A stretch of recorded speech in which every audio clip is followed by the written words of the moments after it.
Eco Tejas world class electric bike అతి తక్కువ ధరలోనే. గుడి ముందు కూర్చొని ఉన్న ఓ యాచకురాలికి 10 రూపాయలు భిక్షమేసిన ఓ వ్యక్తిని ఇండోర్ పోలీసులు అరెస్టు చేశారు. అక్కడి చట్ట ప్రకారం అతనికి ఏడాది జైలు శిక్ష పడే అవకాశం ఉంది. ఇంతకీ భిక్షమేస్తే జైలు శిక్ష ఏమిటి?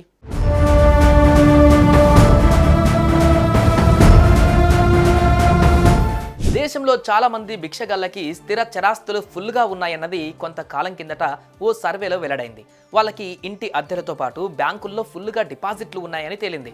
రోజంతా రెక్కలు ముక్కలు చేసుకుంటే వచ్చే ఆదాయం కంటే ట్రాఫిక్ సిగ్నల్స్ దగ్గర, దేవాలయాల దగ్గర యాచన చేసుకుంటే వచ్చే ఆదాయం ఎన్నో రెట్లు ఎక్కువ కావడంతో చాలామంది యాచకులు తమ సంతానాన్ని కూడా అందుకు ప్రోత్సహిస్తున్నట్లుగా ప్రభుత్వ పరిశీలనలో వెల్లడైంది. కొంతమంది భిక్షగాళ్ళు ఇతర ప్రాంతాల నుంచి నగరాల్లోకి వచ్చి చిన్న చిన్న లాడ్జీలలో బస చేస్తూ భిక్షాటన చేస్తున్నట్లుగా అధికారుల పరిశీలనలో వెల్లడైంది. ఇలాంటి పరిస్థితులను గమనించిన పాలకులు తమ రాష్ట్రాల్ని భిక్షగాలు లేని రాష్ట్రంగా మార్చాలని నిర్ణయించారు. ఇందులో ముఖ్యంగా ఇండోర్తో పాటు ఢిల్లీ, బెంగళూరు, చెన్నైతో పాటు హైదరాబాద్ వంటి పలు నగరాలు కూడా ఆ జాబితాలో ఉన్నాయి. మిగతా రాష్ట్రాలు ఆ నిర్ణయాన్ని అమలు చేయడంలో కాస్త వెనక ముందు ఆడుతున్నాయి. కానీ ఇండోర్ మాత్రం కొంతకాలం కిందట యాచక వృత్తిని నిషేధిస్తూ చట్టం తీసుకువచ్చింది. ఈ నిషేధాన్ని ఉల్లంఘిస్తే కేసు నమోదు చేస్తామని హెచ్చరికలు జారీ చేశారు. అంతేకాకుండా భిక్షాటన చేసేవారి సమాచారం ఇచ్చిన వారికి 1000 రూపాయల రివార్డును కూడా ప్రభుత్వం ప్రకటించింది.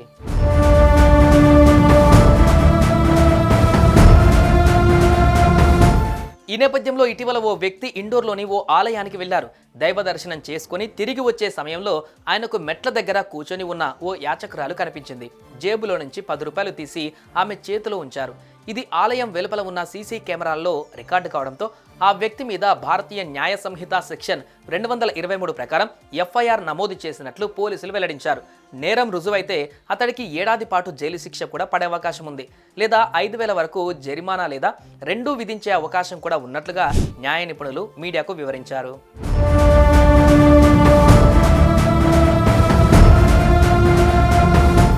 ఇండోర్లో యాచక వృత్తి నిషేధం తర్వాత నమోదైన మొదటి కేసు ఇదే కావడం విశేషం. మరి ఈ కేసులో ఆ మానవతా మూర్తికి జైలు శిక్ష పడుతుందా, లేదంటే ఫైన్తో సరిపెడతారా, అదీ కాదంటే మొదటి తప్పు కింద మన్నించి వదిలేస్తారా అన్నది ఇప్పుడు ఇండోర్ మీడియాలో పెద్ద చర్చకి దారితీసింది. సుమన్ టీవీలో మీ పర్సనల్ అండ్ బిజినెస్ ప్రమోషన్స్ కోసం కింది నెంబర్కి కాంటాక్ట్ చేయండి.